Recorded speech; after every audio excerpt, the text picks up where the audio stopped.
پیارے بچوں، السلام علیکم ورحمۃ اللہ وبرکاتہ. 10ویں جماعت اور 9ویں جماعت کے طالب علم حضرات میری طرف متوجہ ہو جائیں. آج کا یہاں پر ہمارا جو ٹاپک ہے وہ ہے خطوط نویسی. خطوط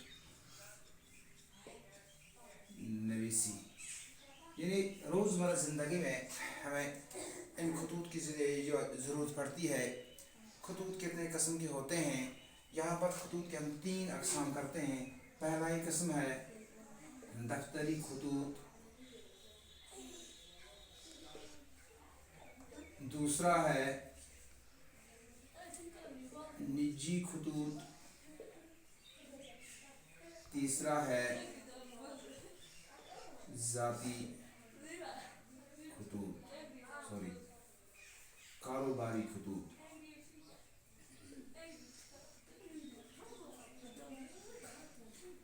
ان کو ہم دوسرے نام سے پکارتے ہیں ذاتی خطوط. ان کو ہم دوسرے نام سے پکارتے ہیں سرکاری خطوط.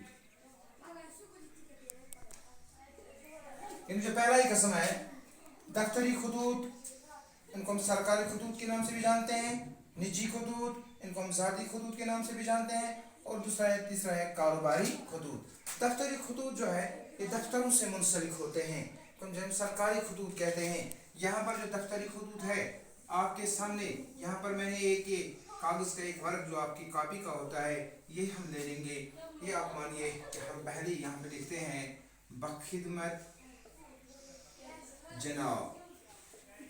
یہاں پر میں ڈیش لکھوں گا اور یہاں پر بھی میں ڈیش لکھوں گا. اس لیے لکھوں گا، دیکھو بخدمت جناب یعنی یہاں پر میں نے لکھا ہے. اگر مجھے ہیڈ ماسٹر کو یہ جو خط لکھنا مقصود ہے، خاص لکھنا مقصود ہے، تو یہاں پر لکھیں گے ہم ہیڈ ماسٹر. اور یہاں پر لکھنا ہے وہ کہاں پہ تعینات ہے. اگر وہ ہے مثال تو ہم لکھیں گے اپنے اسکول کا نام government high school Magam. Government high school Magam. یعنی یہاں پر آپ کو لکھنی ہے ڈیزگنیشن. انگریزی میں آپ زیادہ تر انگریزی کی طرف آپ کی توجہ ہے. یہاں پر ہمیں ڈیزگنیشن لکھنی ہے اور یہاں پر ہمیں پلیس آف پوسٹنگ لکھنی ہے. اگر یہاں پر ہمیں اسٹیشن ہاؤس افسر کو لکھنے ہم لکھیں گے بخدمت جناب اسٹیشن ہاؤس افسر. یہاں پہ لکھیں گے ہم پولیس اسٹیشن ماگام. یعنی یہاں پہ ہمیں لکھنی ہے ڈیزگنیشن، یہاں پہ لکھنی ہے پلیس آف پوسٹنگ. ہمیں جس کو بھی خط لکھنا ہے لیکن آپ کو پٹر معلوم ہونا چاہیے. یہاں پہ لکھیں بخدمت جناب پرنسپل صاحب government higher secondary school Magam. یہاں پر لکھیں گے ہم بخدمت جناب اسٹیشن ہاؤس افسر، یہاں چوکی اسٹیشن ہاؤس افسر پولیس اسٹیشن ہندوارہ. یہاں پہ لکھیں گے ہم بخدمت جناب چوکی افسر پولیس چوکی ماگام. یعنی یہاں پر ہم لکھیں گے بخدمت جناب بلاک ڈیولپمنٹ افسر بلاک ماگام. یعنی یہاں پہ ہم لکھیں گے ڈیزگنیشن، یہاں پر ہم لکھیں گے پلیس آف پوسٹنگ. پھر جس کو بھی آپ آرام کے ساتھ خط لکھ سکتے ہیں. یہاں پر ہم لکھتے ہیں جناب عالی. یہاں پر ہم اس کو نوٹ آف ایکسکلیمیشن کہتے ہیں، جناب عالی کہتے ہیں. یہاں پر ہم لکھیں گے اور یہاں پر ہم سٹارٹ کریں گے.